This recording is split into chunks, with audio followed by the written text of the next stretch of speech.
Estamos aqui no que a gente poderia chamar praticamente de um centro histórico da cidade de Jaguaí.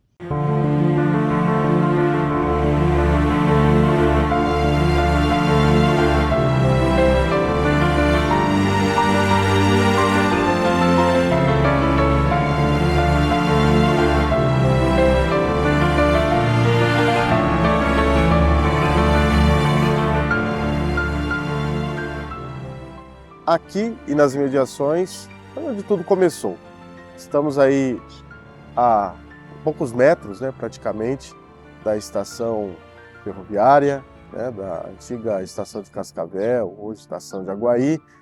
Também aqui na Praça Matriz, a igreja da Praça Matriz, Aliás, toda essa praça, toda essa igreja, se tornou possível, graças à doação, de diversas pessoas, já no finalzinho do século XIX. A primeira missa, que se tem notícia, inclusive, na história de Jaguaí, também foi bem ao lado, não existia nem a igreja, nem sequer uma capela, que é onde tem, aqui perto mesmo, uma pedra branca, Se tem notícia, inclusive, da primeira missa que foi realizada. Depois disso, o sonho de ter aí uma igreja, capela, e depois, hoje, bem aqui ao lado, uma igreja muito maior, praticamente uma catedral, digamos assim, se tornou possível. Então, tudo aqui, durante gerações e gerações, tudo aqui aconteceu. A Pedra Branca, inclusive, ela está aqui graças ao Major Braga. Ela acabou se tornando um verdadeiro marco zero da cidade de Jaguaí.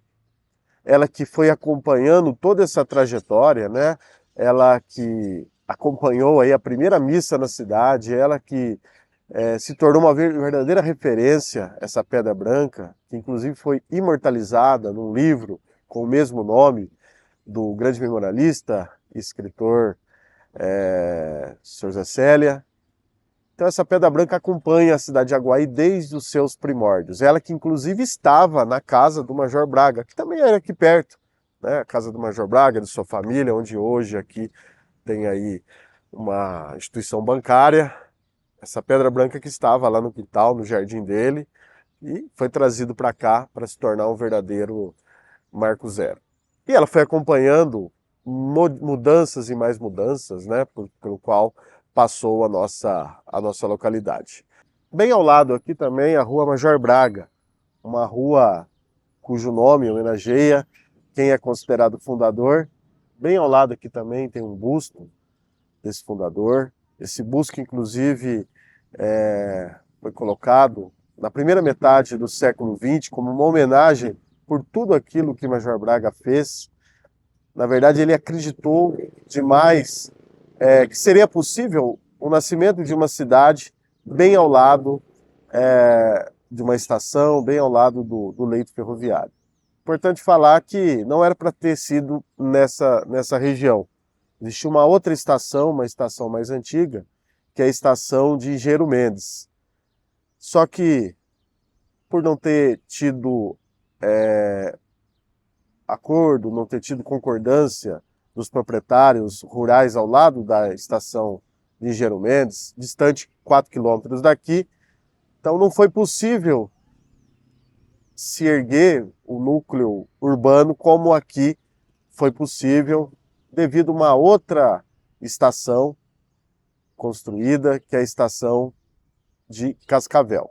Ela que se tornou operante desde o ano de 1887, inclusive teve uma visita praticamente inaugural do Dom Pedro II e de toda a família real, e ao lado as primeiras benfeitorias que caracterizariam esse núcleo urbano como um povoado, depois um distrito e, enfim, uma cidade emancipada já com outro nome, de Jaguaí. Também começaram a surgir um comércio bastante forte na Rua Major Braga. Jornais do início do século XX mostram, inclusive, livraria, papelaria, chapelaria, lojas de roupas, médicos, inclusive com propagandas em grandes jornais do estado de São Paulo, mostrando que lá no começo do século XX, inclusive com vários jornais, sediados inclusive também na Rua Major Braga, já mostrando, né, que a então localidade realmente era questão de tempo dela se tornar um município emancipado. E claro que Major Braga, né, responsável pela estação ferroviária, né, vindo para cá e com sua influência política, ele que exercia uma função extremamente importante de vereador em São João da Boa Vista e representando os interesses dessa localidade, que depois se tornaria distrito, ele foi extremamente importante para que diversas prefeitorias se tornassem possíveis.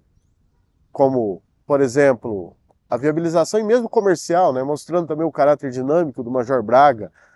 Não era só a questão de contatos com demais poderes, como, por exemplo, unidade de correios, outras repartições públicas que ele conseguiu viabilizar para cá, mas conseguindo convencer a iniciativa privada, né, de que era, sim, interessante investir na cidade. Então, aí você tinha hotel, você tinha vários comerciantes acreditando nessa localidade, com jornais, né, logo no começo do século XX.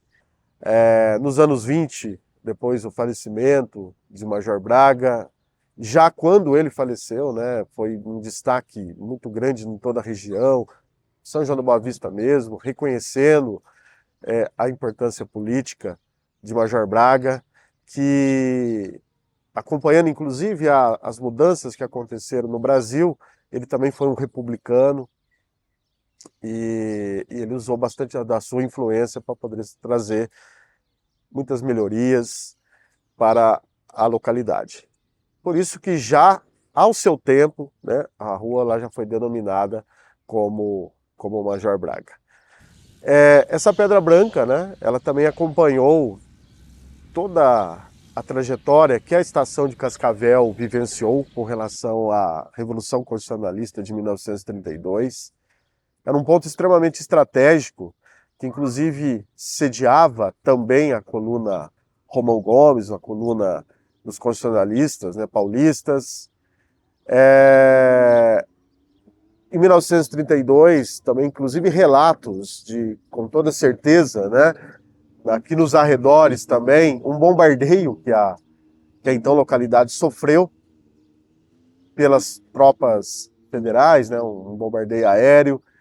Mas vamos lembrar que nós estávamos num período em que boa parte da população ela vivia na zona rural. Então, com toda certeza, naquele momento, né, inclusive de guerra, né, em que as tropas estavam sediadas na estação e também se utilizando, né, de onde hoje é a Casa de Cultura também. Então, vamos analisar que naquele momento a população já estava preparada para um ataque das tropas federais. Então, não há relatos de que tenha tido vítimas esse bombardeio aéreo. De qualquer maneira, as tropas federais, num determinado momento, elas acabaram dominando a situação e também dominando aqui a estação de Cascavel. Toda essa região aqui também ela acompanhou, né, o efervescente clamor pela emancipação da nossa cidade. Inclusive aqui perto, onde hoje, né, seria a entrada do cinema, tinha lá o Clube dos Compadres, também ficou aqui as urnas que, na verdade, iriam definir o nome novo da nova localidade já emancipada, né? Teçaindaba, Toripá ou Aguaí. Claro que ganhou Aguaí, ainda bem, né? Mas claro que o nome também conservando o próprio nome antigo, Cascavel, Aguaí, Guizo de Cascavel. Uma comissão foi formada, levando todo um abaixo-assinado, toda uma gama de documentos, né, como um histórico, um portfólio, para que pudesse, enfim, haver essa emancipação que se deu em 1944, mas que efetivamente aconteceu a partir de 1º de janeiro de 1945, já com o nome de Aguaí. Os contemporâneos de então claro que poderiam também, né, havia também essa possibilidade arriscada de usar o nome Cascavel Paulista. Algumas cidades que estavam também em processo de emancipação pelo país ousaram fazer isso, mas havia um decreto de Getúlio Vargas que proibia que tivesse mais de uma cidade com o mesmo nome. As cidades que já tinham o mesmo nome poderiam ficar, né? Como a gente tem na Cascavel, no Ceará, Cascavel no Paraná. Mas as novas cidades não poderiam continuar com o mesmo nome, mesmo sendo de estados diferentes. E havia o medo de sanções, de punições, o que acabou não acontecendo com algumas cidades que teimaram. Porém, os contemporâneos de então, uma comissão formada por diversas pessoas, Valdomiro Osório Valim, Padre Geraldo Lourenço, Dr. Leonardo Guaranha, participaram de uma comissão e com toda certeza acharam melhor partir para a via legal, realmente fazendo com que a cidade já emancipada nascesse com um novo nome e não teimando, né, com aquela ideia, por exemplo, de Cascavel Paulista. Não foi algo assim muito pacífico, né? Inclusive grandes jornais de então, né, de circulação estadual e nacional, chegaram a noticiar que muitas pessoas naquele tempo se recusavam a usar o novo nome, né? Mas isso acabou sendo aos poucos. E lá nos anos 1970, com o brasão, com todos os símbolos de Aguaí sendo efetivados, já demonstrava que o nome Aguaí já estava, enfim, já firmado. Hoje nós temos uma cidade com cerca de 40 mil habitantes, né? Ou pelo menos chegando perto de 40 mil habitantes, uma cidade que cresceu de norte a sul, de leste a oeste, principalmente a região norte, e hoje uma cidade que tem aí diversas preocupações, inclusive com relação ao planejamento urbano. É uma cidade cujo centro conserva muito daquele espírito, né? Logo do seu nascimento. Infelizmente, a questão da preservação do patrimônio histórico, décadas atrás, não estava, digamos assim, muito na pauta, né, da sociedade, né? Então nós acabamos perdendo vários prédios, várias estruturas, né, que poderiam hoje ter sido tombadas. Então a gente tem aí como prédios tombados, inclusive pelo CONDEPHAT estadual, né, o órgão máximo de patrimônio histórico, cultural do estado de São Paulo, a própria estação de Aguaí, estação de Cascavel, e um tombamento municipal, a Casa de Cultura. Mas vários outros prédios acabaram ficando apenas como lembranças, como fotografias. Porém, é nítido, né, que quando a gente está aqui na praça, a gente percebe realmente, a gente entra naquele clima lá de século XIX, século XX, né, porque as coisas não mudaram tanto assim, né, o tamanho da praça, enfim, muita coisa está igual, né, o próprio Clube dos Compadres, né, que era lá uma estrutura do primeira metade do século XX, bem perto aqui, né, hoje tem aí o Cine Esmeralda. Então, quando a gente está aqui nessa praça, a gente acaba lembrando, ou pelo menos ficando curioso para saber muito sobre o crescimento da cidade. Hoje uma cidade que deixou de ser totalmente agrícola, né? Então, quando a gente fala, por exemplo, de Cascavel, isso que é interessante, né? Mesmo com muitas indústrias que se verificavam, os próprios jornais mostram, né? Fábrica de macarrão, fábrica de bebidas, né? Uma indústria já em franco crescimento, um comércio, né, em franco crescimento, devido principalmente a essas vindas de pessoas que saíram da estação para poder andar aqui pelo centro da cidade, mas claro que nós tínhamos uma cidade que era agrícola. Hoje a cidade não é totalmente agrícola, né? Hoje a gente tem uma agricultura um agronegócio bastante forte, mas nós temos uma indústria e um setor de serviços cada vez crescendo mais. Antes, inclusive, da estação, já tinha aí uma vida econômica. Inclusive, o chamado registro de Cascavel, para entender o que é um registro, na verdade seria como se fosse um posto da Receita Federal, né? Então, os caminhos que aqui levavam, tanto para a região de Goiás, tanto para a região aí do Triângulo Mineiro, né? Tanto para o litoral, tanto para a região de Campinas, tanto para a região de Ribeirão Preto, né? Esses caminhos, eles, num determinado momento, né, a própria coroa portuguesa quis exercer uma devida fiscalização pela quantidade de ouro, pela quantidade de escravos, né? Tivemos também a escravidão indígena, depois a escravidão africana, né?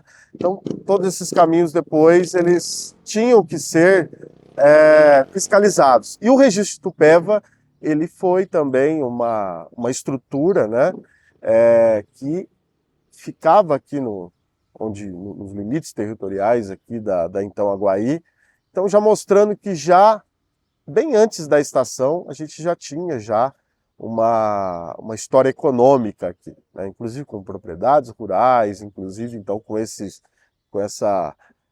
comércio todo.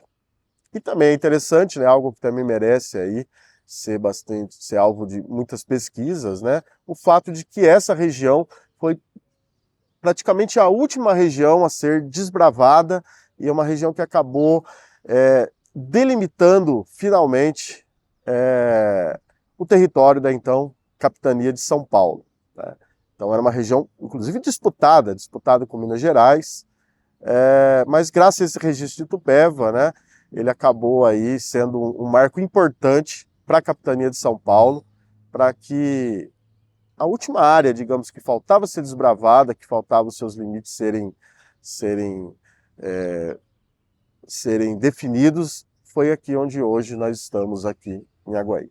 Não muito longe daqui, nós temos também, que foi depois denominado, né, nos anos 90, como o Parque Interlagos, né, numa região onde ficava também um antigo bosque, né? Onde hoje é Aguaí, né? Ela é uma área com muitas lagoas naturais, né? Então, uma cidade em diversos pontos da cidade, com muitos córregos, enfim, muitas nascentes e diversas lagoas naturais. Por isso até o nome Beira-Rio, né? Ali no Jardim Nova Aguaí, onde tinha uma lagoa natural, no Secap, ali também no Parque Miguelito, né? Uma lagoa natural. Então nós tínhamos também essa área, né? Que hoje seria uma represa, né, onde é chamado de Parque Interlagos. E bem ao perto, inclusive, bem perto, né, onde inclusive hoje nós temos lá várias repartições públicas, prédios públicos, a garagem municipal mesmo, né, tem nascente, né, tinha nascente lá naquela localidade. Então tudo isso muito próximo, né, o Parque Interlagos, que hoje é um dos principais pontos turísticos de Aguaí e de toda a região, né, e que, digamos assim, foi uma dessas estruturas, enfim, né, em que nós temos aí como belezas naturais que acabou sendo conservadas, né, muitas dessas lagoas naturais acabaram sendo aterradas. Uma curiosidade também é a árvore aguaí, né? A árvore aguaí, ela é uma árvore do cerrado, né?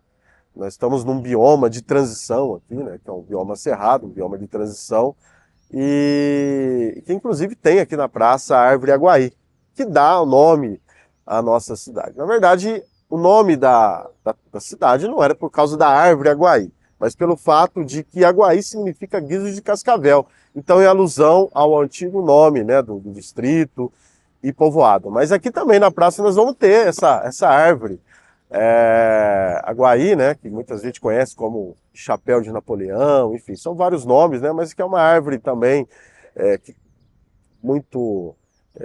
uma árvore que se encontra muito, né, em área de cerrado e mesmo em regiões aí no continente americano. Então nós vamos também encontrar aqui na Praça Matriz a árvore Aguaí, né, que inclusive tem estudiosos, né, Dr. Smith, né, escreveu um livro aí bastante famoso, Aguaí Zen, que fala das propriedades, né, terapêuticas da árvore aguaí, inclusive, né, com várias menções, inclusive de várias tribos do continente americano, dizendo que carregar o fruto dessa árvore, né, consigo ele trazia sorte nas batalhas e traz sorte para quem ter esse fruto trazendo consigo, né? Então, também uma curiosidade que nós temos aqui na Praça Matriz Bom Jesus. Então, há muita história, né?